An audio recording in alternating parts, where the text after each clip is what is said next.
Dear all, good evening. I welcome you to Effective Teaching Techniques session conducted by JMJ Aspire Academy. Uh, so we'll get into the session. Purpose of the session: effective teaching techniques, active learning, remembrance for life, outcome-based education, reflective level, mutual satisfaction. Prerequisite is you must understand your students. I mean the level, whether they are fast learners, slow learners, or medium learners. Have a good lesson plan. Example, what you teach today, what you teach for tomorrow, like that.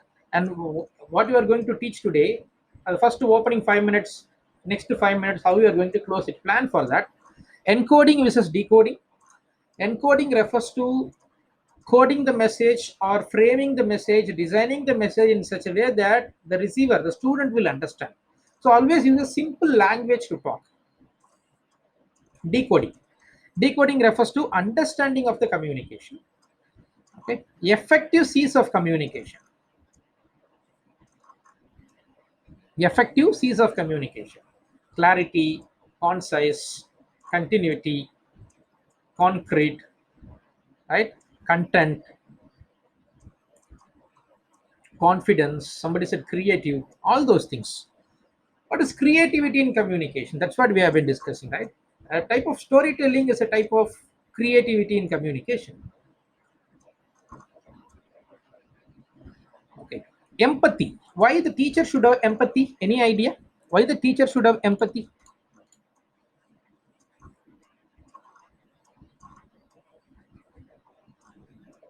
Why the teacher should have empathy? Any idea?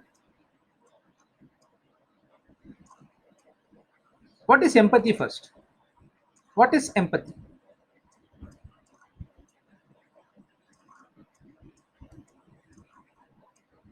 What is empathy?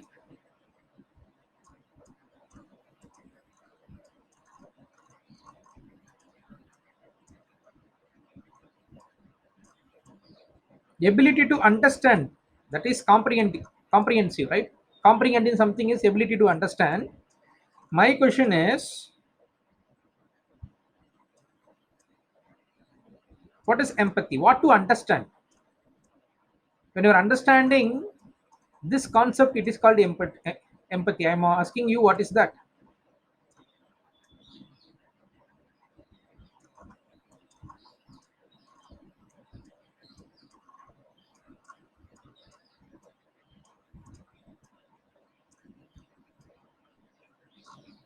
Others feelings, yes, others feelings you should understand. Very good, very good. Students feelings you should understand. Students mindset you should understand. That is putting yourself in the shoes of the students. For example, sometimes you may go in the last hour or before the lunch hour. Students may ask you, ma'am, this hour don't teach, you would like to have some free time. Students may ask you this. So what does it mean? Understand them, but I don't say leave them free. Rather, you do some effective teaching method, what you are going to see right now, so students will be interested whatever may be the session.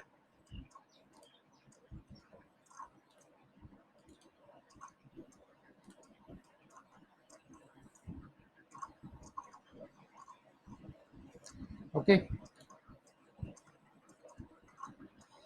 Best teacher approach. What is best teacher approach? Any idea? Who is called a best teacher? Any idea about it? Who is called a best teacher?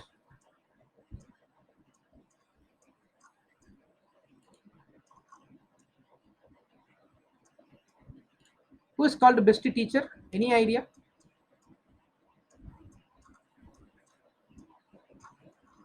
One who has empathy. Yes, that is one of the quality of the teacher, best teacher. Other qualities: best teacher will not revenge. The best teacher will not get angry. Rather, if the classroom gets into chaos, she will gets into counseling part of it. Satisfying the student learning process. Yes. The parental approach towards the student. Would you like to revenge on your own child? Definitely no, correct? The same concept apply here. Every student will be like your own children. If that is the case, you take care of the place of father or mother so that they feel the uh, affection part of it and responsibility part of it, so they will respond you better. But all these things takes your practice and effect, right? Without that you cannot do that. So that is the best teacher approach. Don't get angry with the students, always be friendly. If they get fail, motivate them. Okay, win-win approach. What is win-win approach? Always do not affect their internals. If they're coming late, give them counseling, don't give them punishment. That matters. Dedication. What is dedication? Before the day of examination, let us say tomorrow maybe the university examination, a student calls you for doubt or clarification, you should be able to answer them from home. I don't say you should wake up till 12 o'clock. At least up to 10 o'clock, you are able to clear the doubts. That's what dedication is all about. After 10 years or 15 years, somewhere in the marketplace or a public place, a student comes towards you and greets you and says that, Sir, I am your student, ma'am, I was your student. That is the successful teacher, best teacher approach. If you've done that, if you're getting such a type of greeting, you are the best teacher. Otherwise, you look at the student in a public place and he turns around, runs away, or is doing some mischievous activities in front of you, then you fail to prove yourself as a teacher. All these things which I am telling you are all real life scenarios, right?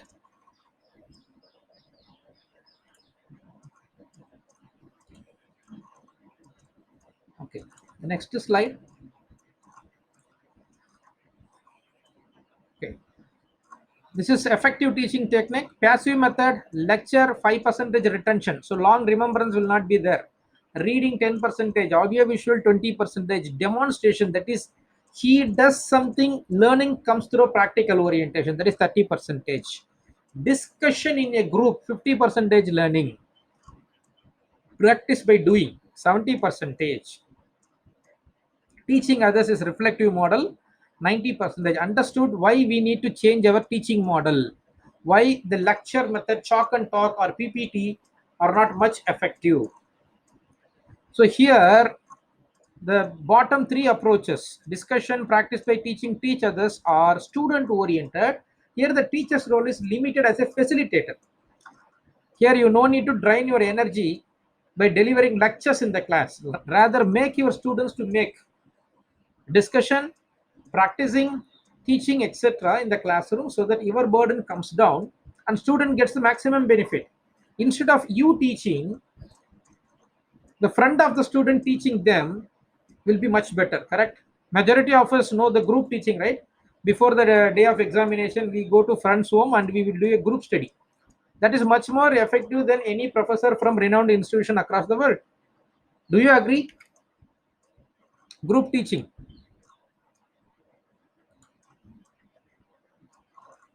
Do you agree? Group teaching is effective. That is, your friend's teaching is effective than any best professor teaching from across any renowned university in the world, right?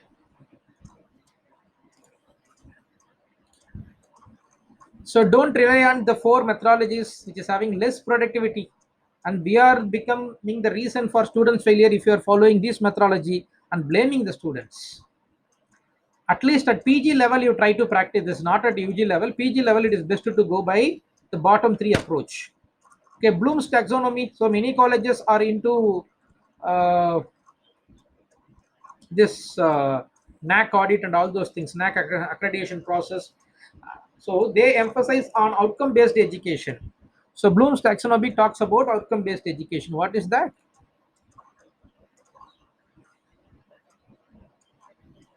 Okay. Remember, recognizing and recalling fact. Understand what the facts mean. Applying the facts, rules, concepts, and ideas. Breaking down information into component parts. Judging the value of information or ideas, combining the parts to make a new knowledge. So remembering and understanding are low level of knowledge, correct? Remembering and understanding even any animal does, correct? It is not the skill set of human being. Rather think about this, apply, analyze, evaluate, and create. Got it? We'll move on to next one. So multiple intelligences. There are different types of students inside the classroom. How come your chalk and talk or PPT going to satisfy them? There are people naturalistic who are nature smart. There are people self smart, intrapersonal. They don't talk much. They talk to themselves. They are more reserved people. Visual spatial. There are picture smart. When they look at picture or visual images, they get learning.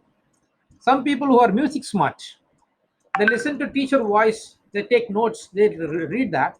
Body kinesthetic, some people do by learn by doing activities, physical education, something like that, yoga, right? Interpersonal, people smart, they understand people, they communicate with many people.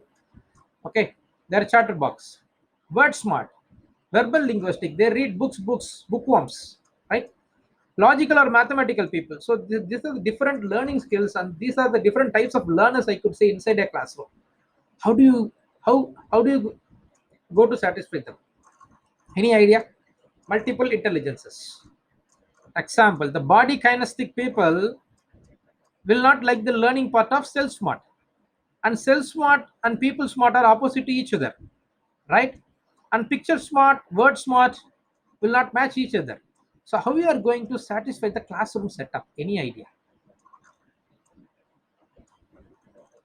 How you are going to satisfy every type of students? See, I agree that there are 10 to 20% in the classroom, they are not coming for the purpose of studies. Leave them, don't complain, leave them. Remaining 80% you concentrate. Okay, blended teaching. Yes, everywhere you take small portion and match it as a whole. Very good, blended teaching. Anything else apart from blended teaching?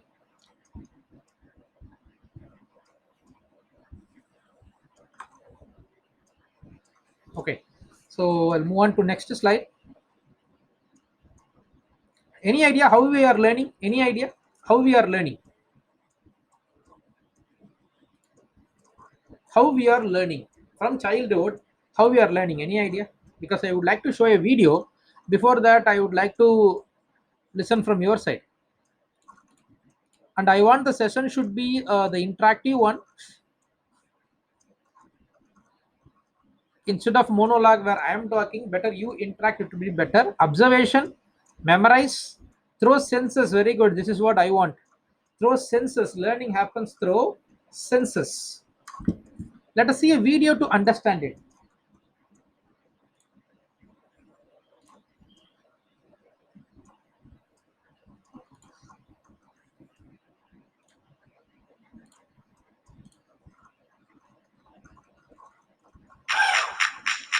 This is how we learn. Here, and here, and here.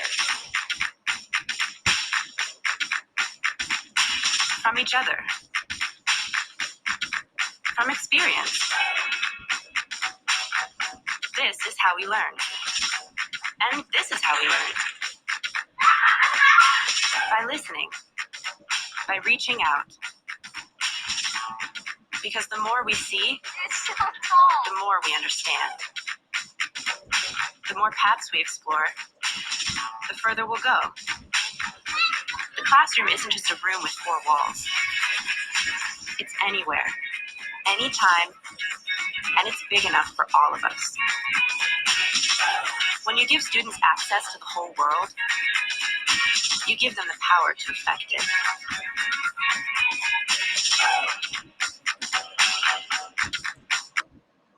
What is your understanding from the video?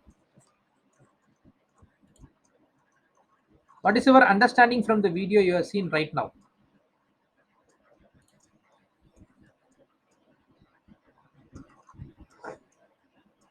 Learning is a process. You learn through experience.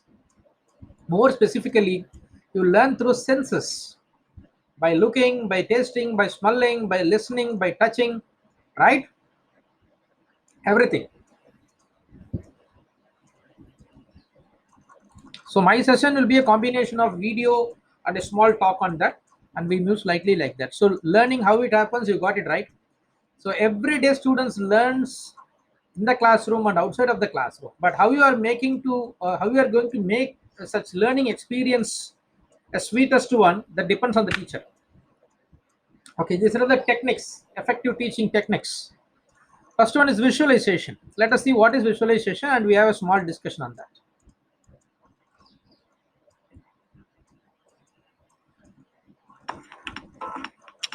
5 powerful visualization techniques. Think about this. Everything we do begins as a thought. Every action, every word, every human creation exists first in our imagination.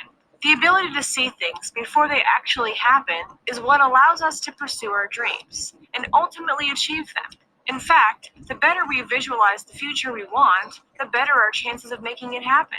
The good news is that mental training can improve most of all of our skills and fast track us towards our goals. Here are 5 applied visualization techniques. Do them in order. Moving on to the next one only when you've mastered the first. You can take as many days as you like to get really good at each level. First exercise. Find a photograph. Take your time to analyze it. Memorize every detail that you can. Then simply close your eyes and try to recreate it in your mind. Bring in as much as you can. The colors, the birds in the sky, the freckles on the skin, whatever is there. Open So this concept you can apply in the classroom, giving them a picture, and you can ask what they remember, right? your eyes to get more detail if you have to. Remember, this is not a test. Do it until you get good at it. Second exercise. For the second exercise, we're going to get 3-dimensional. This time, take a small object, perhaps a pen or your keys. Again, analyze all the details and memorize it. Take your time. Now close your eyes and see the object mentally. The challenge here is to start seeing it rotate. See every detail, but from all angles. If you feel comfortable, begin bringing in some surroundings. Place it on an imaginary table. Shine a few lights on it and imagine the shadows flickering. Third exercise.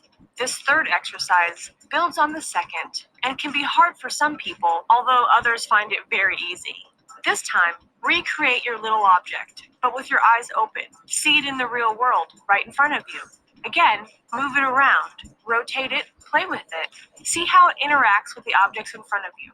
Imagine it resting on your keyboard, casting a shadow on your mouse, or knocking over your coffee cup. Fourth exercise. This is where things start to get fun. This time, we're going to bring you into the picture. Think about a pleasant location. Now imagine yourself in it. It's important to be in the scene, not just thinking about it. Bring in all of your senses one by one. What can you hear? Are the leaves rustling around? Are there people talking in the background? What about the sense of touch? Can you feel the sand that you're standing on? What about smell?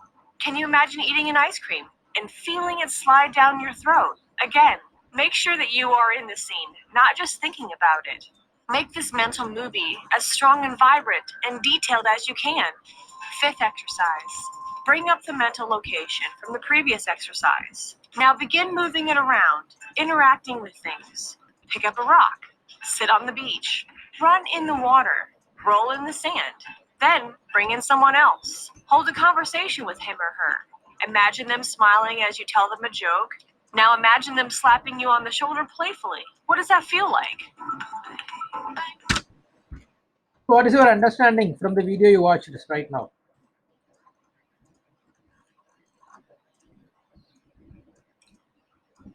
Memory mapping happens by imaging. True. Very good. And you teach them visually something by giving them images, by giving them motion pictures. Their remembrance, recalling capacity would be better. So always, at least if your college is permitting a smart classroom or a PPT projector based classroom, it is better to give them a motion picture. It's better to give them a motion picture. So visualization, that is one of the best technique which you can try in the classroom. So when they see visually everything, when they see visually, the better learning happens, right?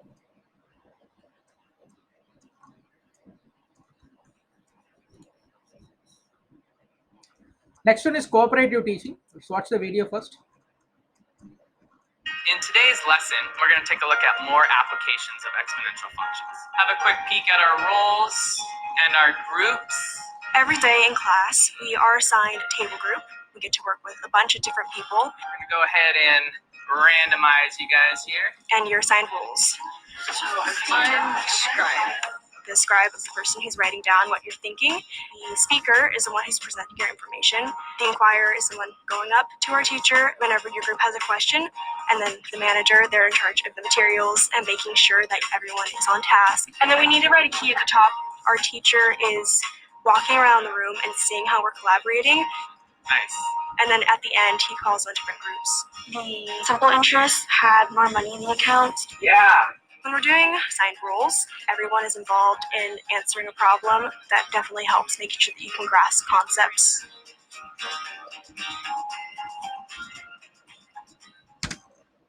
So did you see it was a max class, right? So the max class, there was a possibility of new method of teaching. Why not in a theory class? Theory class, much more we can do. Teacher students understanding each other is very important for proper results. Yes, sir. I agree with that. Very good suggestion. But in that cooperative teaching, the teacher is not doing anything. Teacher acts as a facilitator. Rather, different roles assigned to different students in the classroom. The total entire classroom is broken into different groups. Each group is assigned the activity. They come, they perform their activity. Clear?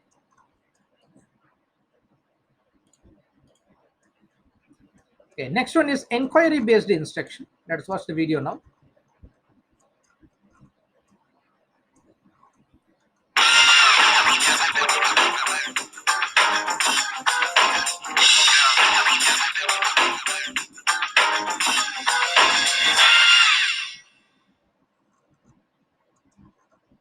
Hello, I'm Amanda Davis. I'm a teacher and teacher trainer, and I'm delighted to be talking to you today about inquiry-based learning. I'll be giving you an overview of what it is and why it is such an effective approach for your classroom. Inquiry-based learning is a topic-based approach which values the knowledge, experience, and interests of students in the Stop here. Have you understood? Values the knowledge, experience, and interest of the students. Try to understand. So this is what the key point for any teaching methodology, not only for inquiry based one. You should understand what students need, or you make the subject matter which was likable by the students. You can look at, just to go around your own college where you are working, just to go around your college and see how many classes the students are interacting with the teacher. So those classes are student centric. In how many classes the students are interacting with each other, that is teacher centric classroom. So when there is nothing there, to me as a student, I don't listen to you, correct? When you are serving whatever I want, I will listen to you. Even in your home, your own children will not listen to whatever you say. They listen to whatever they want. Try to understand. learning process. By establishing what students already know about a topic, teachers can ensure lessons are tailored to their exact needs, and students can focus on filling the gaps in their knowledge. This means that precious classroom time is not spent on areas children are already confident in. More importantly, children have a clear understanding of what they need to work on to improve, which results in them becoming more motivated, more autonomous, and more efficient learners. There are three main phases: curiosity, discovery, and reflection. Inquiry-based lessons start with interesting questions, which spark students' curiosity and get them thinking and talking about what they know and what they want to find out next. Discussion and collaboration are key features of inquiry-based learning, so plenty of lesson time should be dedicated to pair and group work, with lots of opportunities for students to share ideas. Children then embark on a discovery phase, learning what is relevant to them with the support of their teacher and classmates. Finally, students reflect on their learning, not only on what they learned, but how they learned. This will help them to become even better learners in the future as they continue their English language learning journey, not to mention being great for self-esteem as students celebrate their successes in the classroom. With inquiry-based learning, students expand their knowledge of the world, their English language skills, as well as essential 21st century skills. Through discussing their knowledge, children improve their fluency and accuracy when speaking, as well as learning how to collaborate and work as a team. When discovering new information, children work with a variety of texts, developing essential sub-skills such as scanning and skimming.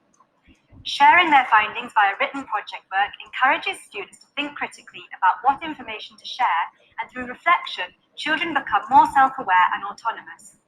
And of course, at every stage, key grammar and vocabulary is introduced by the teacher.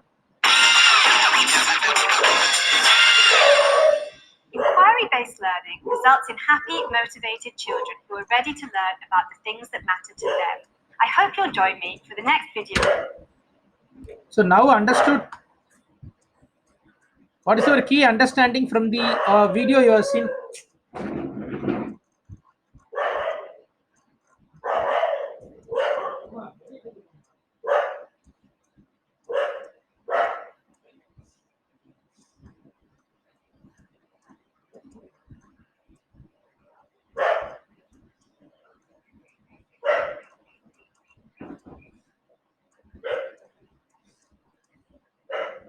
So what is your key understanding?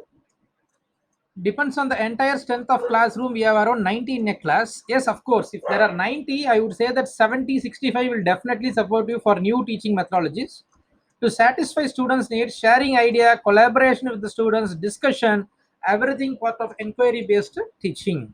Understand what your students wants, create trust, then they will come towards you.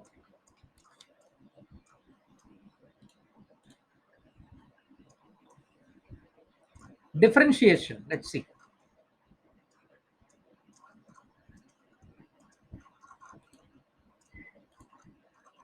Here we have the really useful diary writing checklists.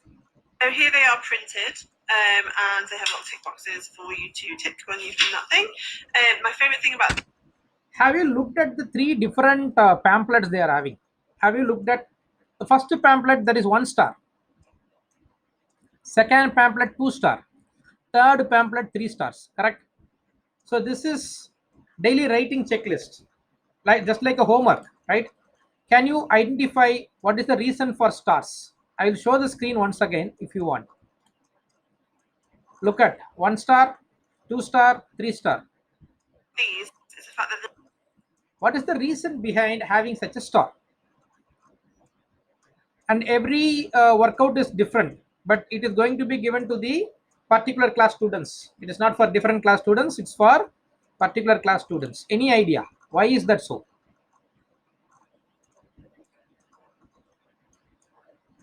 Any idea why 1 star, 2 star, 3 star?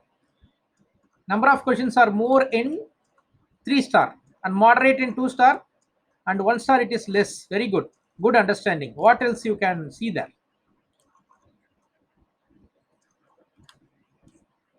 So it is very simple. They classified students into fast learner, medium learner, and slow learner. That's it. Very simple. So fast learner will get this. The 3 star means fast learner, medium learner 2 star, and 1 star is slow learner. So this is a foreign system, right? Indian system, we don't follow this. That is the reason behind failure of Indian education system. Everybody's individual capability may differ, but you want everybody to score good marks and to become a good citizen. Somebody may be good at music, somebody may be good at financial planning, somebody may be good at marketing, somebody may be good at sports. We should encourage what the students are interested in instead of pushing them to study the course. Of course, I agree, minimum pass mark they should secure in the course, but let them go for their passion. So this method identifies, for example, a sports students, let us assume that he is not a studious guy. A sports students, let us assume that he is not a studious guy. So I can give the single star sheet to him so that he will also score better. Correct. For example, some student is maybe not good at mathematics. So I can give that single star sheet instead of giving triple star sheet to everybody and making mathematics become an our subject or a subject which people hate. Rather than make it, people will be interesting. True or false? So can you implement this in your classrooms? Differentiating students.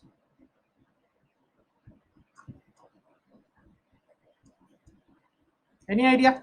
Can we implement? Yes or no?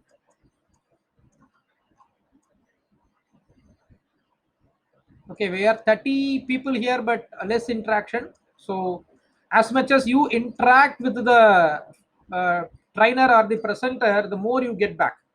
What about strength of the class? See, I could say every 10 students you have a moderator. From the student, you select a leader. Every 10 students, you select a leader. If everything in the game model or sports model, students will like. The differentiators, they have the stars to tell you the level of differentiation, which is really, really easy and saves me so much time. The best thing with these ones as well is that the fact that they have an editable version. So if this is not what you wanted to write in your checklist, you can download the editable version and make the changes yourself, which is really, really helpful. You could probably photocopy these smaller or print them out smaller so you can pop them in the books. What I tend to do is have a checklist on one page and the children write on the other. So the diary writing checklists are really helpful to have when the children are writing diary entries, funnily enough. They're really good for peer checking. So I've used them with children to do peer checking and peer marking with their friends. And they look at the piece of work together and they look at the checklist together and they tick to make sure they've all included everything. And then if not, they work through it together and see what they can add in. And then they swap and do it with the other person's work, which has been really nice and really supportive in the classroom. And they're also really helpful to send home for parents if you're having any homework, including a diary entry. It's really helpful to have a clear list of things that children need to include, and parents really appreciate a little bit more support so they can help the children to complete the homework. But I find that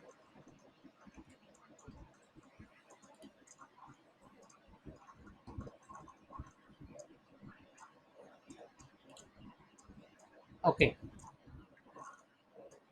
So technology in the classroom that we are already using, right? Whatever you said, PPT, smart classroom, that is what we are thinking about technology. But technology, look at this. Let's face it, school's not what it used to be. Today's high schoolers are learning how to fly drones and 3D printing their artwork. It's really cool, but also kind of scary. So what crazy new technologies will replace number 2 pencils and good old graph paper in the classrooms of the future? What is virtual reality? What is virtual reality? That's a word, right? Virtual reality. What does it mean? Virtual reality.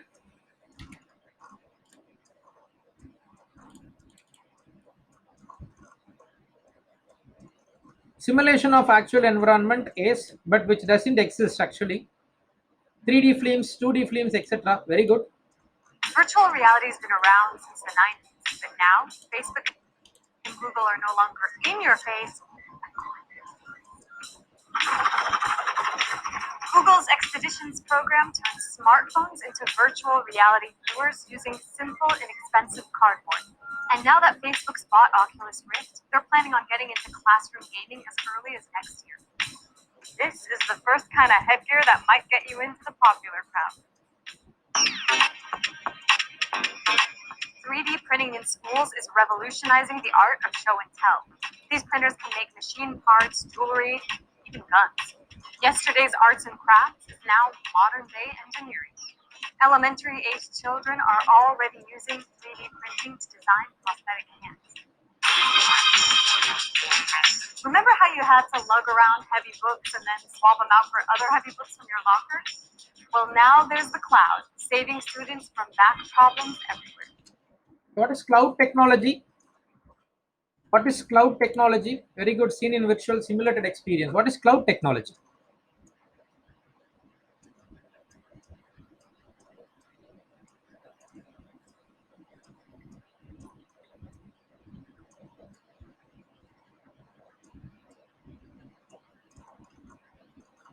Cloud technology. What is cloud in terms of computer? Services virtually from a third party. Very good. Google Drive is the example related to the server. Yes, nowadays you can run even an operating system online. That much level technology developed. As a teacher, we need to upgrade a lot. So let us see. But the cloud could also give teachers direct access to data on students' study habits. By doing all their homework online, students provide engagement data on how long they've spent on their assignments and whether or not they're taking notes. There's a bonus though. Major publishers could use that data to judge how effective and engaging certain textbooks are, so you could be recycling that boring algebra book.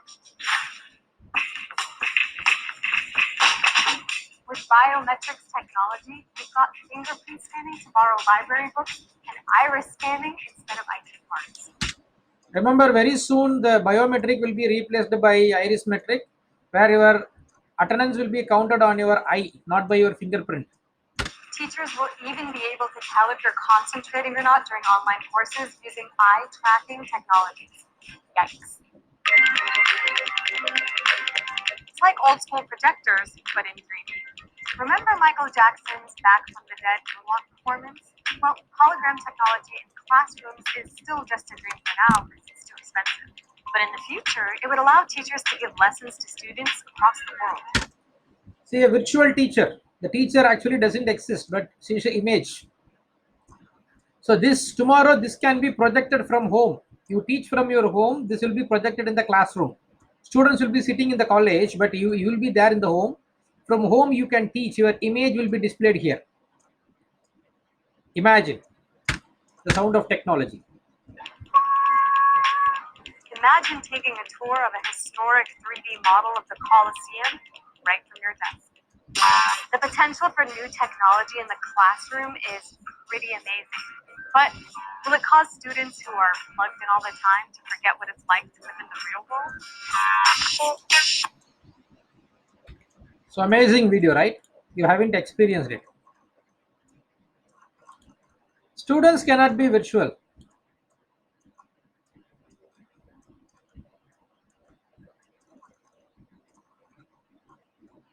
Mr. Suleiman said students cannot be virtual. They have to be physically present. Teacher can be virtual. For example, you are going to hire a foreign professor to deliver a particular course. He may be visiting the classroom as a virtual professor. So like visiting professor, tomorrow there will be a category called virtual professor. Okay, let us see another thing. Behavioral management. So behavioral management in the classroom, it is a little tough to manage because you are not responsible for the behavior. Rather, their previous experiences, their life experiences, the way they grow, their family setup, everything becomes the reason. But anyway, it is the duty of the teacher to make the discipline inside the classroom. So the teacher, so that he has to act as a role model of the students. So let us look at a video. Usually, children repeat what we do. The model pummeled the doll with the mallet, flung it in the air,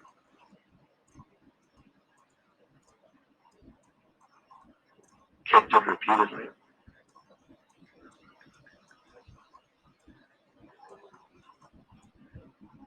threw it down and beat it.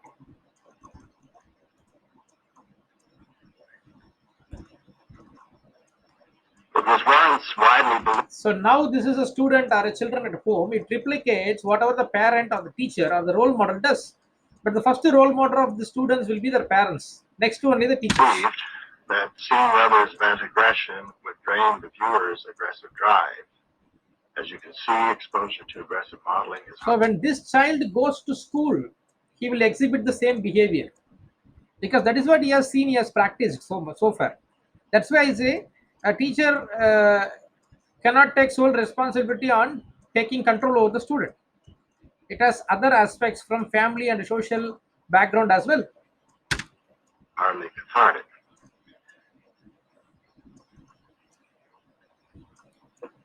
So whatever the parent does, the child is doing right now. Dump the novel hostile. Got it? But to manage the class effectively, we are having a few tips. As I said, you should understand the mindset before teaching a subject matter. Okay. And go for a gentleman agreement. What is that? You can be free for 5 to 10 minutes in the class, but while I am delivering lecture, you are not supposed to disturb me. Majority of students will agree because you are going to deliver for 20 minutes. Remaining 20-25 minutes, they will be free in the classroom, so they will agree for this. Nowadays, the autocratic teacher, do what I say teacher, cannot exist. Why? Democratic teachers, laissez-faire teachers even exist. But why autocratic teacher cannot exist? Any idea?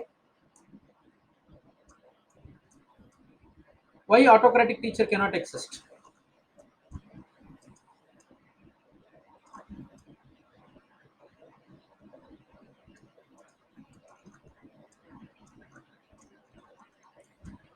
Generation gap, okay, no idea. See, because autocratic teacher will not think about student situation, he or she will take any actions rampantly. Okay, students want interactive and friendly teachers, very good. Nowadays, students are giving rating to the faculty. Your performance are assessed by rating given by the students.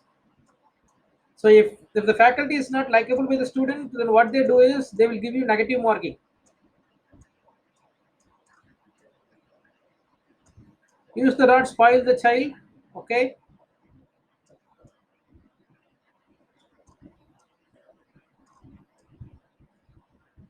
So nowadays the teachers again, college depends on the students, and again we depend on the colleges. Wherever you go and get employed in some colleges, or you are going to build a college, right? Again you are dependent on students. So no autocratic teacher can survive. Yes, interactive and friendly teacher is 100 times better. Even students will discuss their stress issues from the families with the teacher, so that they'll be get a relief mind if you are a friendly teacher. Mentorship, that's what we call as mentorship. So nowadays, along with the teaching profile, you should be a counselor. Now, majority of colleges demanding teacher to complete diploma in counseling and to be a counselor.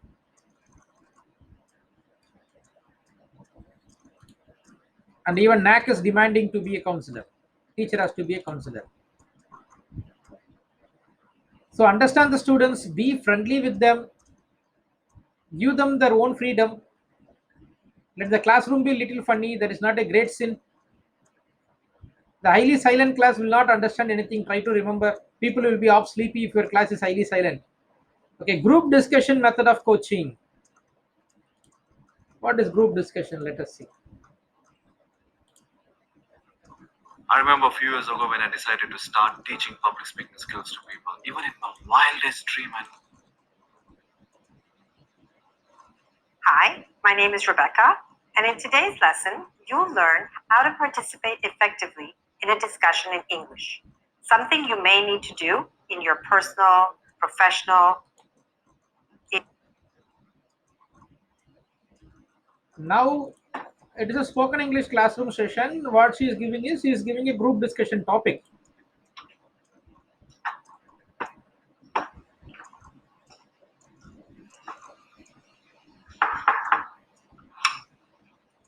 Hello. Hello.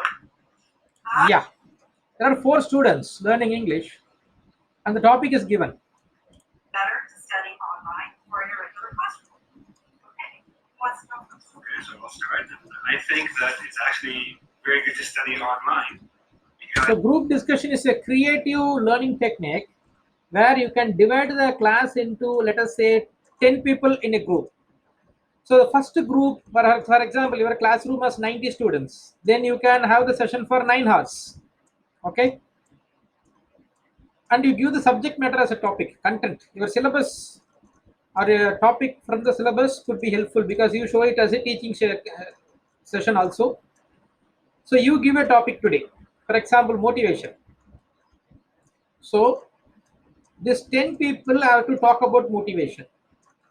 But what is the difference between normal presentation and group discussion? In presentation, everyone is given an equal chance to present.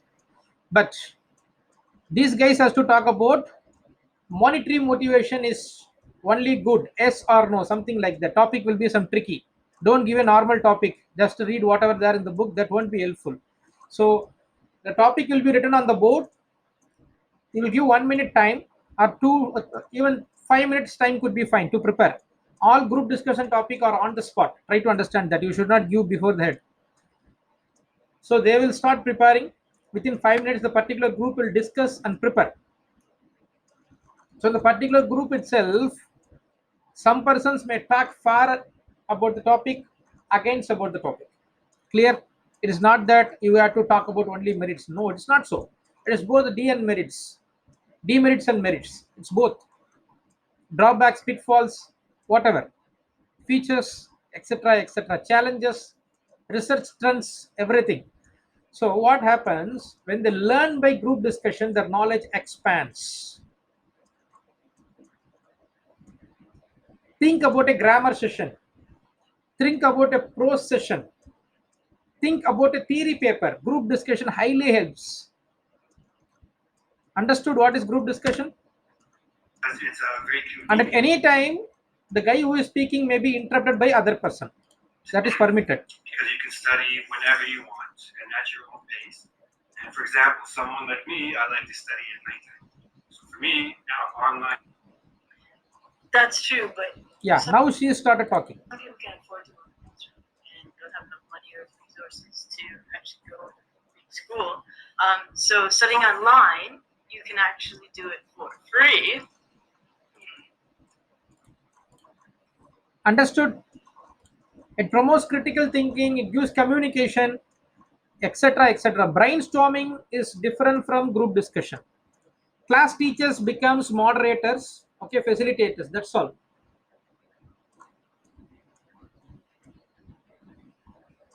Understood?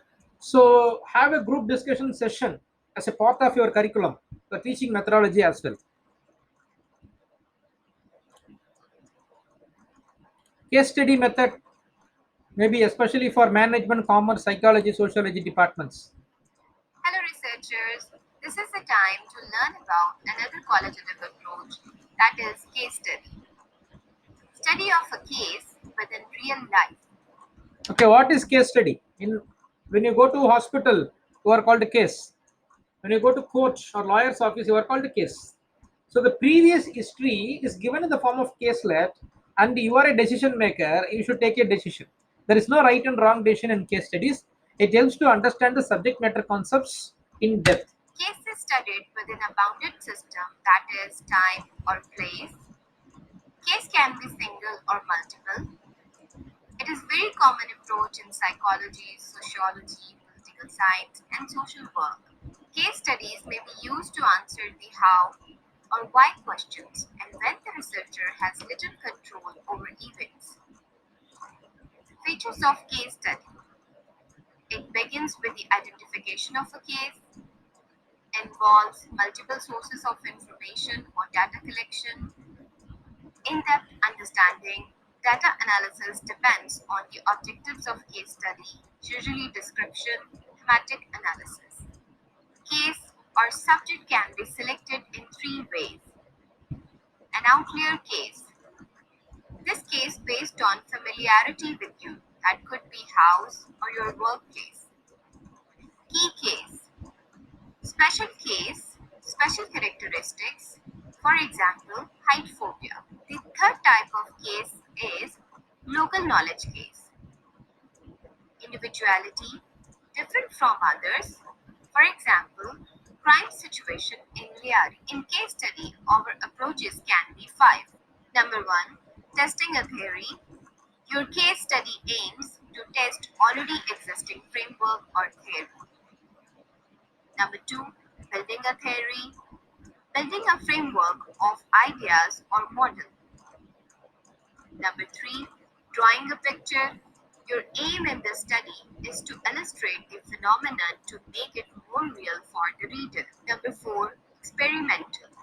You test the ideas under controlled conditions. In social sciences, an experiment could be a little trial of something or does X cause Y. Interpretative, an in-depth understanding in the environment of the subject. Process in a single case study can be in four ways. Snapshot, collecting data in one period of time, month, week, or a day. Diachronic, it shows change over time, reveals different. Understood? How class study can help you in your classroom teaching? Yes, real life situations you get into the subject matter. That matters. More important students will open their mind. Definitely, definitely. Okay, so use a case study. For example, case study improves the decision making skills. Whenever and wherever, whatever the new teaching methodology apart from lecture and chalk and talk, please go for that. Students will like you.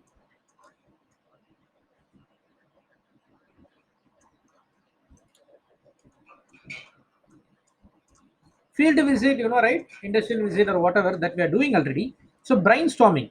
So let us see how brainstorming differs from group discussion. See, in the group discussion, there is a Have scope you for ever criticism, noticed how correct? some people In just the group light up a discussion, room from the moment there that is a they scope walk for in? criticism. But in the brainstorming session, there is no criticism at all. Whatever you say, that is taken into account. But moderator will finally decide. For example, there are 60 students in the classroom. Everybody will have some idea about how to fight against COVID. For example, every idea is taken into account. No criticism is allowed. That is brainstorming.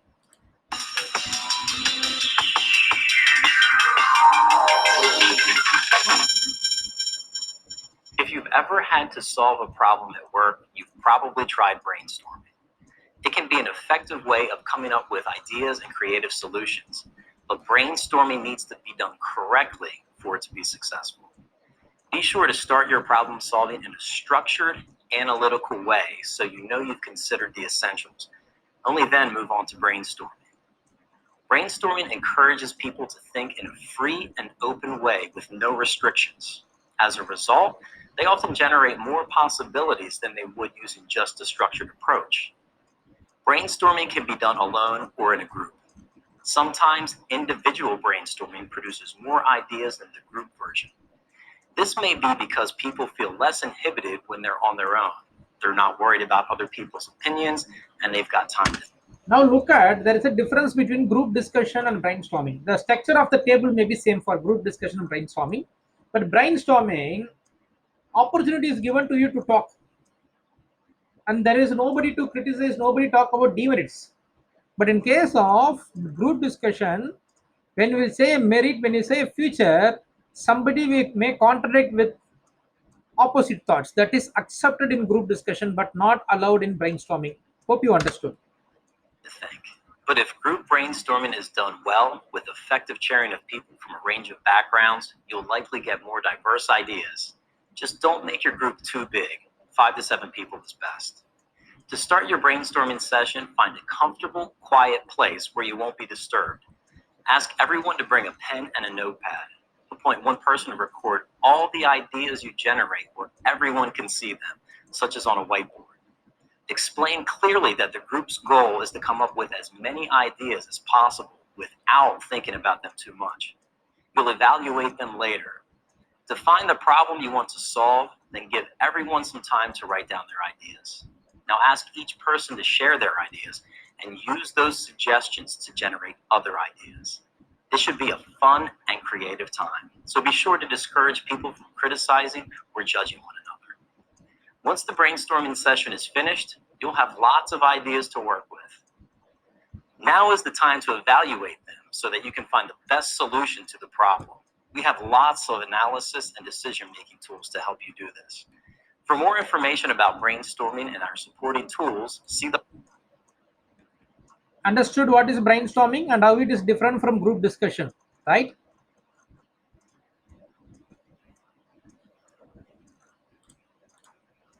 So comparatively, brainstorming is the best technique. Since there is no criticism, you can generate n number of ideas. Okay, mind mapping is a memory technique used in teaching, and it is also a teaching methodology. Do you want to learn to draw professional and impressive artwork from scratch that will blow people's minds?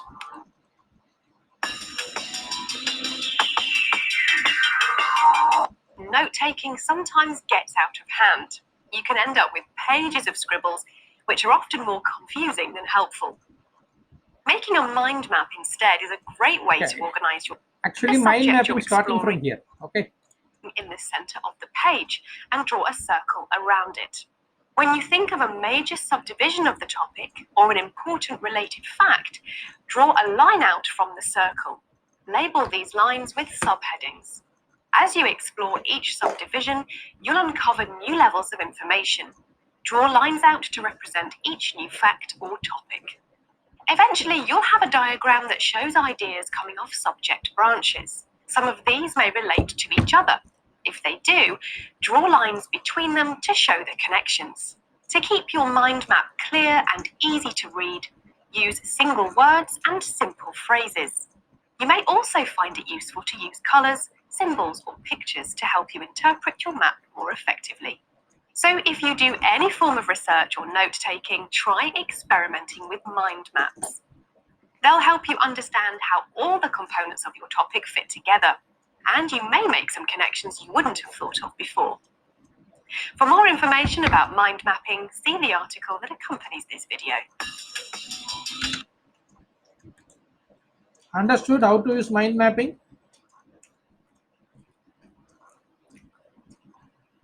Yes, it helps in recalling, and every student's drawing about mind mapping will be different. Correct? Okay.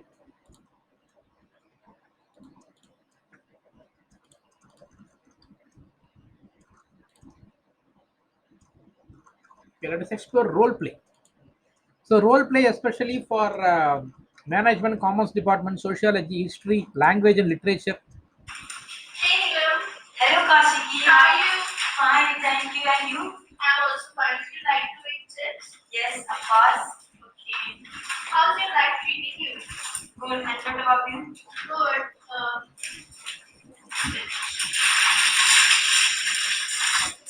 Okay. Okay, let's go there. Excuse me, ma'am. Hello, ma'am. Hello. Let me take you there. What? I said, let me take you there. To the hell are you? I'm just helping you cross the road. But you don't want to go there. So tell me where you want to go, I will help you. What do you think? You are blind? You can't see? No, I am not crazy. I'm just helping you to cross the road. And I thought you can't see as you couldn't notice this big dustbin here.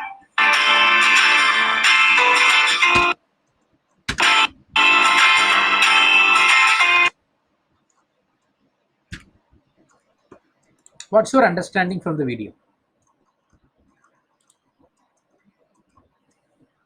So two girls are playing, a woman and a girl is playing a friendship role, and the third girl is playing a advisory role, correct?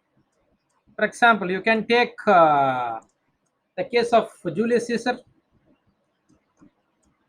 okay, and you can make a drama, that's a role play. And every artist come in your TV serial does a role play, right? So this you can practice even inside the classroom.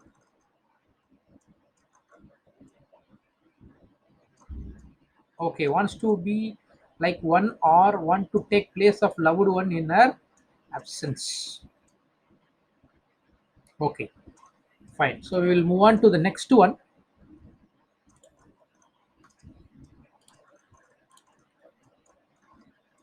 Gamification. So include games in the classroom, but it requires technological use.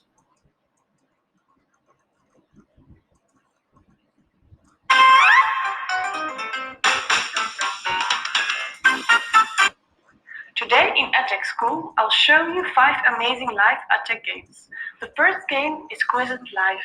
It's made for practicing terms and definitions. Students work together in order to find the right word or definition.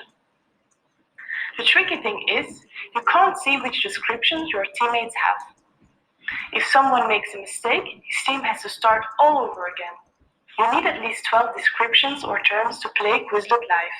You've probably already heard of Kahoot. Kahoot engages students and it's competitive.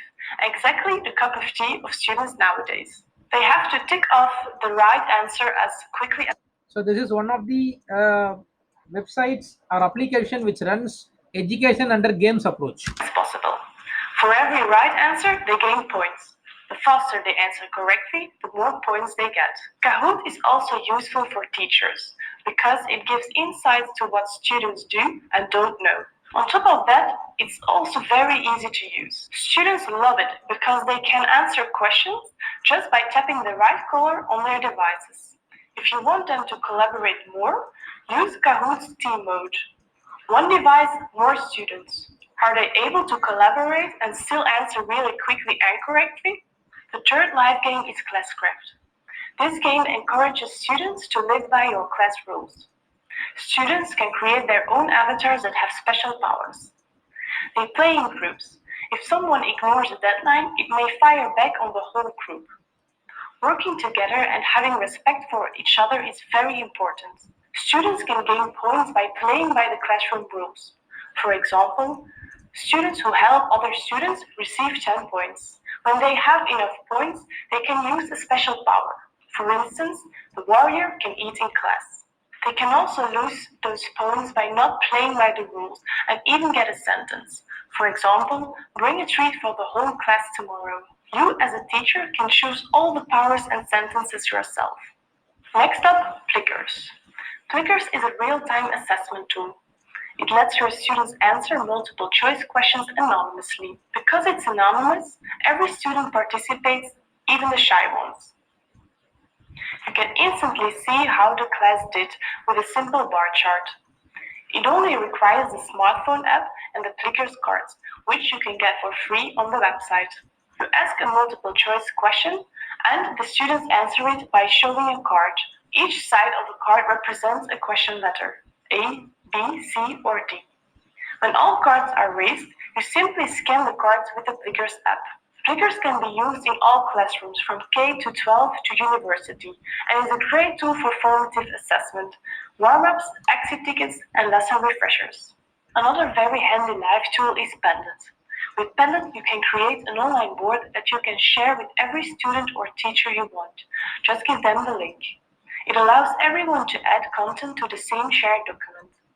Whoever has the board opened on its device can see what everyone is writing. Use it for live brainstorming, writing down questions, or collecting bookmarks. Padlet is the online answer to endless email conversations. This was edXCon for today. We have 2 more fun games for you on our blog.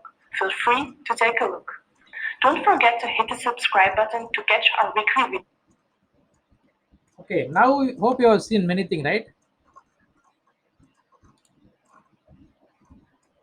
Like Flickrs, Kahoot, and other gaming applications. So try to use it in the classroom. At least a part of one-word question, they can use a game application so that you will get assessment. The beauty is it will be automatically assessed and sent to the teacher. Okay, up to certain level of, certain number of students, it is free. Let us say some app allows 30 students, some app allows 45 students. So if that is the case, if you are having 90 students, you can have 3 sections like ABC. That is allowed. Now, in a single classroom, they define number of students. So accordingly, you can divide your entire strength. Okay. So Flickrs we have seen already.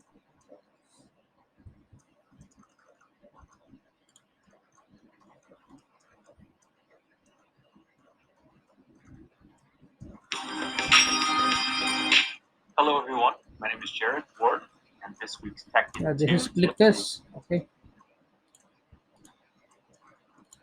Puzzles. Meet Socrative by Mastering Yes, Connect. Socrative, your another tool very for fun and powerful effective application formative under assessment. gamification and puzzle. Socrative Have a look enables you at to it. engage and assess students on any device and operating system during class. All the activities visualize student answers in real time and provides detailed reports for afterwards. Directly from your teacher dashboard, you can launch all types of assessments, start a quiz, do a quick question or polling activity, play a fun space race game, or do an out-of-the-door exit ticket. Quick questions are perfect for no prep activities. As students respond, the teacher can see in real time what the students are thinking, have a discussion of the results, or ask more quick questions. It's your choice. You can create your own assessments or share assessments with your colleagues and other Socrative users around the world. If you'd like, you can tag it with a Common Core or state standard. As students take the quiz, you'll see their graded responses populate your live results table. Each column shows how the whole class is performing on that question. You can see which questions you need to go over with the class, or decide how to group students for review based on their results. Run Your Quiz is an exciting space race to create a fun assessment game that students can play in groups or individually. Students love the friendly competition, and you'll still receive the graded report at the end. With Socrative Pro, you can set a countdown timer or upload your own race icon. You can manage multiple live activities simultaneously in 10 different rooms, create a room for each period, divide the class into smaller groups, or even have a homework room. In addition, you can add rosters and have up to 150 students in each room. With Socrative, visualizing student understanding has never been easier. Sign up today at Socrative.com.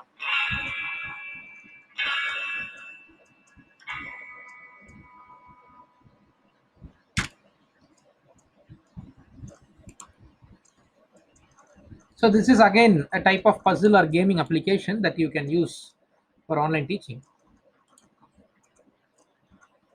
So ICT based teaching everybody knows, but I will show a small video. Use of ICT tools, part 2.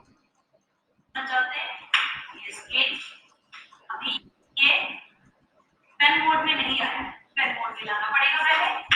ये आ गया pen mode में, ये line भी बनाया, straight line. अब फिर point mode में लाना, इस स्केल को यहाँ से मैं हटा सकती हूँ और चलिए इसमें एक परपेंडिकुलर बाइसेक्टर बनाकर देखते हैं। स्केल मैंने बंद कर दिया और पेन यूज करते हुए तो पॉइंट लिए हैं मैंने अपने इस लाइन पर और कंपास लेते हैं और इस कंपास को एक पॉइंट पर रखकर हाफ से ज्यादा दूरी पर एक आर्क लगाते हैं। हमारा देखिए ये पॉइंट और ये पॉइंट दोनों मिलने चाहिए।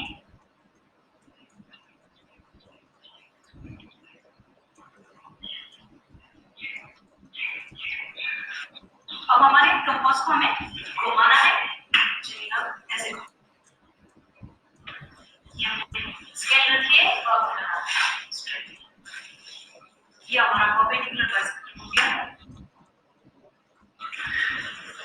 ये 90 डिग्री का कोण बन रहा है यहाँ पर, ट्रैक ले लेते हैं और अपने इस एंगल को कैसे मेजर करेंगे? इस पॉइंट से हमारा ओरिजिन पॉइंट मिलना चाहिए। So this is how a smart classroom is. Your geometry class is pretty difficult for a maths teacher because they have to draw perfectly. Okay. So this tool helps the teacher to draw perfectly, and there is a connection between the computer and teacher, projector and teacher, and smartboard and the teacher. You can change pen colors, you can save the slides. Once you've drawn, you can save the slides and repeat it in the next year. Everything is possible. Okay.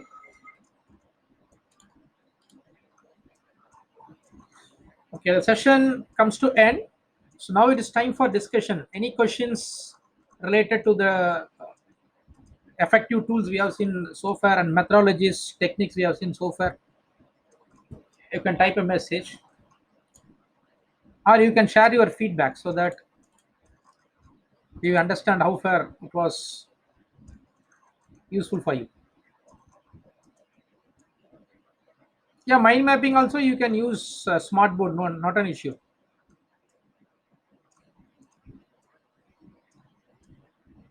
Participants, you can please post your questions in the chat box, or you can unmute yourself and ask any questions.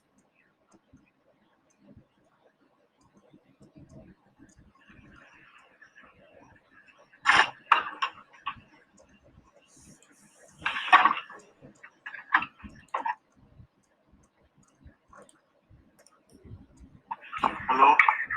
Yes, sir. Hello, sir. I'm Dr. Abhishek from West Bengal. What's your Sir, question, I sir? am Dr. Abhijit Chakravarti from Kolkata, West Bengal. Welcome, sir. Raise your question.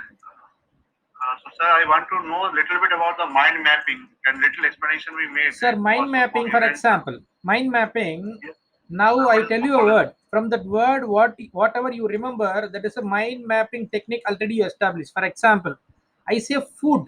What comes to your mind? Which food comes to your mind? That's apple. Apple. Okay. When we think about Or, apple, what comes to your mind? yeah, When we think about apple, what comes to your mind? that is going to make us healthy or going to give us some immunity power. Okay, immunity power, what comes to your mind? That is right now we can take the various fruits to, because of the COVID situation, corona situation. Okay, so there is a I already connectivity now in between. containment zone. Sir, Containment mind zone, mapping, so now immunity you is very started from frequent. food, correct? You started from food, you went to apple, you went to immune system, now you went to COVID, correct? This is called mind mapping. Starting from a single point and establishing neurons or networks to all other points which may be directly connected or not. How right now that when we think for the in a particular class when you're taking the classroom, that perspective can be experienced from your end for a class. I'm getting the point what you want to say. There's mind mapping right now. I want to know how I can correlate. Suppose I'm taking the Which simple industrial department you belong management. to, sir? Which department you belong to? I am the vice principal and professor of mechanical engineering department of GIMT Krishnapur district Nadia West Okay, Bengal. okay, mechanical engineering, Now right? in industrial management domain area. Very good. IEM. Fine, sir, fine. So mechanical engineering, Quality, productivity are for the areas of example, domain area. I give the topic. As a layman, when you say mechanical, the word mechanical engineering, the first thing comes to my mind is the engine, Yeah, then combustion. yeah.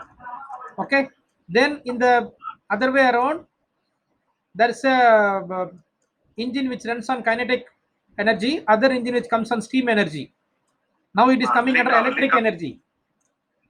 One-to-one link is link up Yeah, is coming. linking everything so that if I tell the one single word, you remember everything. From that we can recapitulate or we can link up Yeah, on. exactly, sir. So, Thank you, sir. And somebody asked me, what is mind mapping? I explained, sir. Okay. And gaming technologies. That is what Kahoot.com, Socrative, just the explore, sir. You will understand. That is very user friendly. But you have to create questions. There is no other go. Any other questions?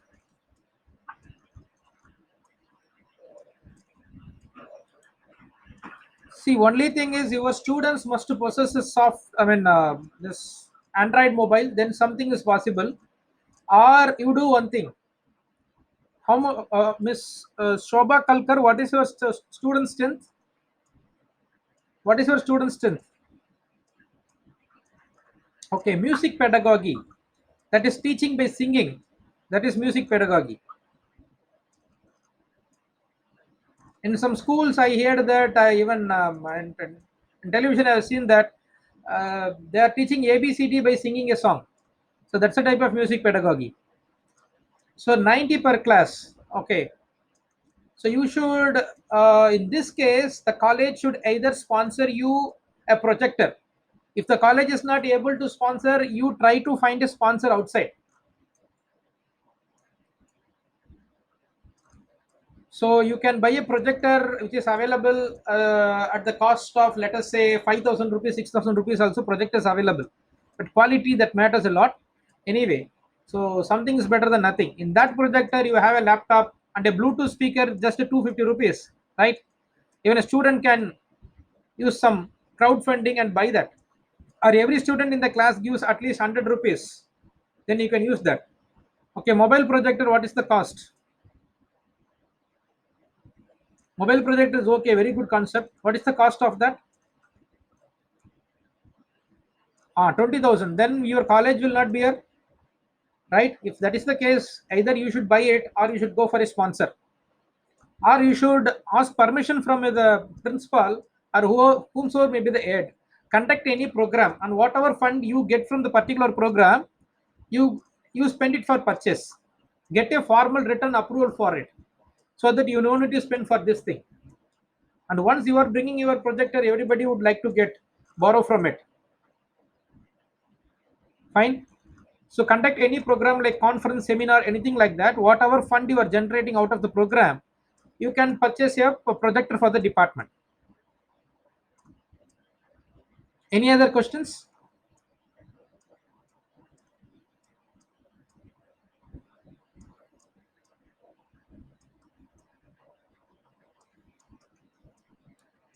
I think there are no more questions. Okay, fine, Just madam. to Then we add, can okay, wind up. I think we can Yeah. go on. Just adding on to your point, one of the faculties had asked about mind map. There is an app called Free Mind Map. You can utilize that and check, sir. You will be able to get more details on mind map. It's called Free Mind Map.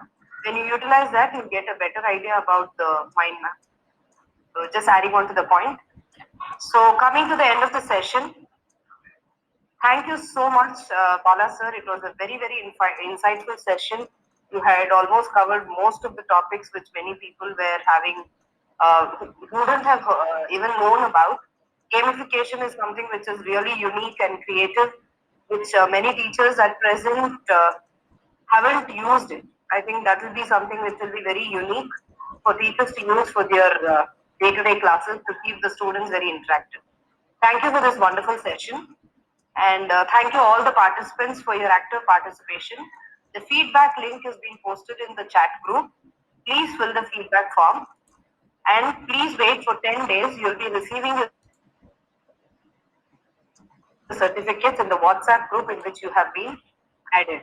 Okay. So if there are any queries or anything that you want to ask, you can still post it in the WhatsApp group. Your questions will be answered. Thank you so much. I posted Thank you, my Bala number. sir. If you want, you can just text me in my WhatsApp. So queries can be entertained. Thank you.